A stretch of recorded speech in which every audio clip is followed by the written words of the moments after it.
Dr. Sarah Larsen. We're on Lesson 19 of A Course in Miracles. This lesson we're going to go over with Greg Roach and Greg Larsen. We refer to Larsen as Baby Larsen because he's my husband, and quite often I will make reference to him as Baby, and Greg Roach in the house. All of us are sharing with you this Lesson 19. I am not alone in experiencing the effects of my thoughts. The idea for today is obviously the reason why you're seeing does not affect you alone. You will notice that at times the ideas related to the thinking precede those related to perceiving, while at other times the order is reversed. The reason is that the order does not matter. Thinking and its results are really simultaneous, for cause and effect are never separate. Today, we again emphasize the fact that minds are joined. This is rarely a wholly welcome idea at first, since it seems to carry with it an enormous sense of responsibility and may even be regarded as an invasion of privacy. Yet it is in fact that there is no private thoughts. And so, Baby Larsen, I'd love for you to chime in on this first. I am not alone in experiencing the effects of this thought about... Well, you know, that's the whole thing. And I love that they say that there, when you first sense that or read this, it's like, oh my gosh, if that's true, then there's an invasion of privacy. My thoughts are private, and I don't want no one else. But, you know, again, it just goes to there's deeper levels of experience, of reality, and ultimately the thoughts you're thinking have an effect on the whole.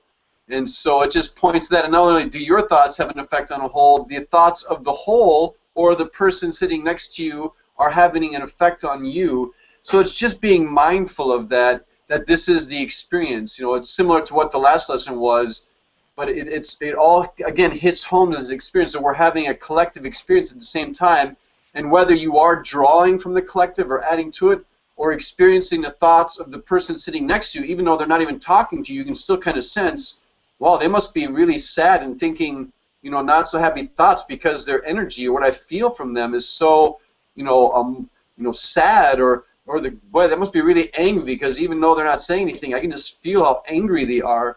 So that's it right there. You know, then our thoughts are on that same thing. Boy, do I need to protect myself, or where do I need to run? Are you looking for something to defend yourself with? All of a sudden, it starts. Your thoughts are part of this whole experience. So it's just to be mindful of that, because we have this illusion that, you know, we walk around in this isolated experience, but that's not the case. Our experience is affecting others, and the experience of others is affecting us, and we cannot put our head in the sand and think that this isn't happening, because it is what is happening. Thank you. And Greg Roach, I'd love for you to chime in. Well, you know, I don't want to keep drawing negative analogies here, but the thing that just came to mind is that it's a little like secondhand smoke, you know? I mean, if you're in a public place and somebody next to you is smoking, you'll get up and move away. And if you're a smoker and there's a kid nearby, you'd probably be really aware of the impact of your secondhand smoke. And the mental sphere that we exist in is very analogous to that. I mean, I think there's a much more profound implication to this lesson, which cuts to the very, the heart of reality itself. The fact that there is just a continuous expression of energy and information that moves from me to the table, to you, to the glass, to the flower. But so setting aside, almost the deeply abstract nature of it, in a really practical way, you have to be aware of your mental hygiene, both in terms of outflow and in terms of inflow, because there is a responsibility to the fact that we're all connected and we're all joined. There's a personal responsibility. You know, even if it's just the, you know, your family or your loved one or your significant other, you know, but then there's the aspect of what are you going to allow into your experience, you know? You're not just going to sit there and breathe in the noxious secondhand smoke from the person next to you. You're going to get up and you're going to move to where the air is fresh. And so this is true even in the realm of thoughts, even in the mental realm. It's just most of the time we're unaware of it. And I think back to the times with that smoke analogy that I used to smoke in my car, and I used to smoke cigarettes, and it was so funny because my parents knew. And with my kids, I can understand, and I'm very connected to them, and I experience what they're experiencing on such an energy level. And I think everyone's had this experience. They've walked into a home and immediately knew that the couple was fighting or something, harsh words were exchanged. They can feel or sense that energy.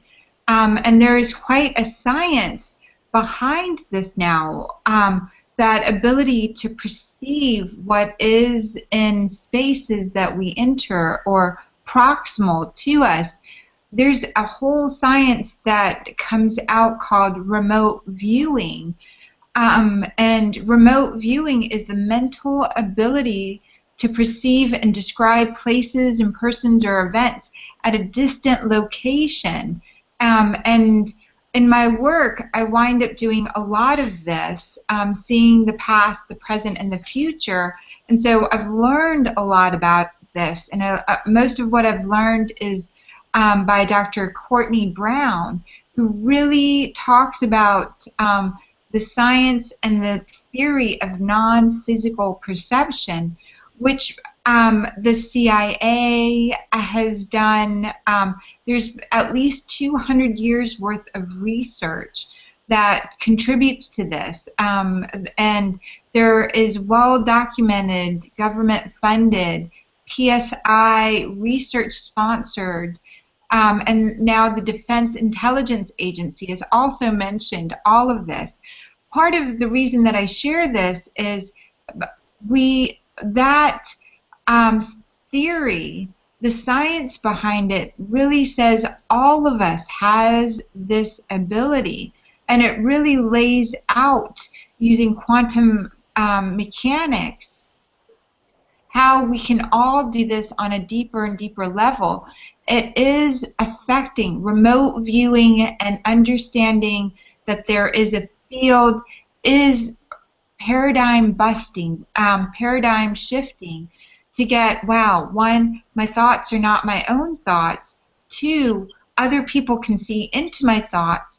Three, oh my God, you can see into the past, the present, and the future. Possible future outcomes based on what's most likely.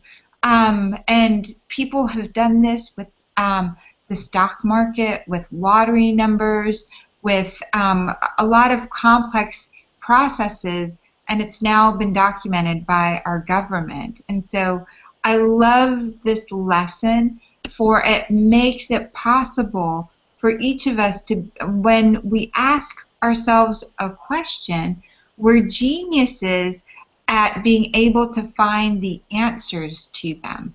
And so if you are really sharing, I'm not alone in experiencing the effects of this thought, of these thoughts, and I'm not alone in this energy field, and it can be sensed and felt, you then open yourself, how am I not alone in experiencing the effects of my thoughts?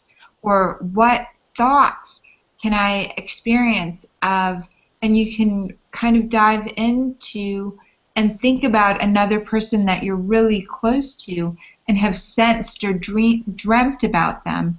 And that's sort of the lesson in beginning to experience sensitivity to energy and sensitivity to remote viewing, and the ability to really connect with all the energy that's present, past, current, and future in every moment. And so, Greg Roach, I'd love for you to close a little bit on this thought. We're all entangled. Don't forget that. Beautiful. Sweetheart, Greg. Well, it says here on this lesson in the description a little further down, despite your initial resistance to this idea, you will yet understand that it must be true if salvation is at all possible.